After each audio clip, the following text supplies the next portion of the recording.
इसी तरह अभी जिस तरह आपने बात की नेफ्ता के रिलेटेड, ये मैं भी कुछ दिनों पहले देख रहा था।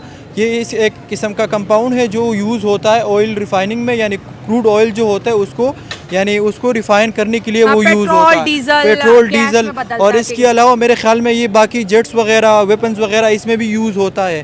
देखो रशिया की मजबूरी है इंडिया को ये बेचना, क्योंकि देखो इंडिया बहुत ही बड़ा मार्केट है, बहुत ही ज़्यादा बड़ा मार्केट है।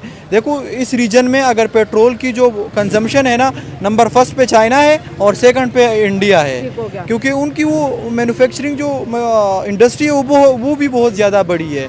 और आजकल अगर हम देख ले, अगर ट्रम्प जिस तरह इंडिया पे गुस्सा कर रहा है, हम तो समझते थे कि इंडिया तो क्वाड ग्रुप का हिस्सा है, इंडिया तो उनको चाहिए चाइना के खिलाफ, लेकिन हाँ लड़ने के लिए, लेकिन वो उनको अभी क्या हो गया कि डोनाल्ड ट्रंप ने इतना बड़ा यू टर्न ले लिया और चाइना के खिलाफ यानी इंडिया के खिलाफ उन्होंने एक किस्म का बहुत सारी कंपनियों पे मेरे ख्याल में पेनल्टीज लगाई और पाबंदियां भी लगा ली, क्योंकि तुम बिजनेस करते हो रशिया के साथ, खरीदते हो रशिया से खरीदते हो, इसके अलावा ऑयल खरीदते हो रशिया से और ऑयल खरीदते हो ईरान से, यानी तुम मेरे दुश्मनों से खरीद रहे हो। देखो अगर हम आज से कोई 3-4 महीने पहले देखें, जब डोनाल्ड ट्रंप नया आया था, उन्होंने बिल्कुल यूक्रेन से हाथ खींच लिया था, लेकिन यूक्रेन के साथ फिर उनकी एक डील हो गई रेयर अर्थ मेटल्स, जो लिथियम हो गया, जो बैटरीज वगैरह में यूज होता है, जिसको व्हाइट गोल्ड भी कहते हैं। बहुत सारी चीज़ें और भी है रेयर अर्थ मेटल्स जो यूक्रेन में बहुत ही मिकदार में पड़ी है, तो वो अमेरिका निकालना चाहता था। अब देखो रशिया क्या कर रहा है, रशिया धीरे धीरे वो ज़मीन कब्जा रहा है,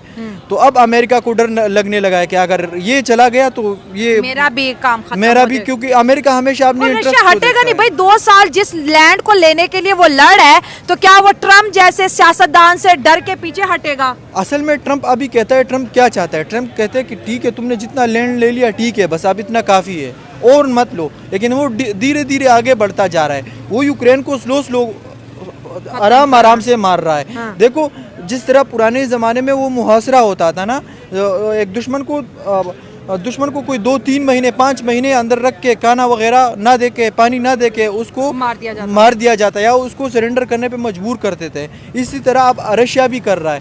तो देखो अगर इंडिया पे जिस तरह भी वो लगा रहे, इसकी वजह भी है कि वो रेयर अर्थ मेटल्स भी उससे खरीद रहा है, क्योंकि उसको तो कोई और नहीं मिल रहा ना, यूरोप तो उससे नहीं खरीद रहा। लेकिन रशिया ये रेयर अर्थ मेटल चाइना को भी दे सकता था, चाइना तो इसकी बहुत बड़ी मार्केट है, चाइना तो दुनिया के सबसे इंपॉर्टेंट केमिकल्स हो गए, रेयर अर्थ मेटल्स हो गए, उसको कलेक्ट करो, उसके पास बहुत ज़्यादा भंडार मतलब इसके ख़जाने मौजूद है। लेकिन रशिया ने चाइना को भी खबर नहीं होने दी और नेफ्ता जो है इंडिया को सेल कर दिया। इस नेफ्ता को इंडिया चाइना से इम्पोर्ट करता था, US से इम्पोर्ट करता था, UAE से इम्पोर्ट करता था। अब उसके पास 14.5 लाख टन जो है ये केमिकल पड़ा है और ये समझ ले कि अगले 50 सालों की तैयारी कर ली। मैं ये पता होना चाहिए जो नेफ्ता है वो है क्या चीज़। हाँ, बिल्कुल ठीक है, वो एक टाइप का केमिकल है जिसमें से ना लाइक पेट्रोल, ठीक है, जिस तरह पेट्रोल वर्क करता है ना वो भी उसी तरह वर्क करता है। उसको ज़्यादा एडवांटेज ये है कि वो जो है ना पॉलीकार्बन, जिस तरह जहाज़ का मटेरियल होता है ना, और वो चीज़ें बनाने के लिए यूज़ होता है। डिफेंस में यूज़ होगा, हाँ, सैटेलाइट्स में AI ड्रोन्स, इन चीज़ों में वो यूज़ हो रहा है। वो पहले तो वो चाइना जो है ना वो यूज़ कर रहा था सबसे ज़्यादा, उसके बाद UAE है जो इस चीज़ को ज़्यादा से ज़्यादा यूज़ कर रहा है। पहले इंडिया को कोई भी चीज़ लेनी होती थी ना तो वो बनाई चीज़ चाइना और UAE से मंगवा रहा। UAE से क्या US? UAE। अच्छा UAE, ठीक हाँ, ठीक तो उधर से मंगवा रहा था। ठीक है। अब रूस आपको पता है उसके ऊपर पाबंदियाँ लगी हुई हैं सारी, तो वो बेचारा फंसा हुआ है। हाँ। उसके बंदे मार रहे हैं। हाँ। तो उसने सोचा कि इंडिया जो है इसको मैं थोड़ा सा इसके साथ डील कर लेता हूँ। अच्छा एक बात आपको बता दूँ कि यही रूस ने ना सबसे पहले पाकिस्तान के साथ डील की थी। ठीक है, नेफ्ता की। हाँ, नेफ्ता की थी और पेट्रोल डीजल बहुत सारी डीलें थी जिसको पब्लिकली शो नहीं किया गया था, लेकिन डील हुई थी ये। मेरे ख्याल से इमरान खान की हुकूमत में हुई थी। उसके बाद ये डील पता नहीं कहाँ चली गई, हमें नहीं पता।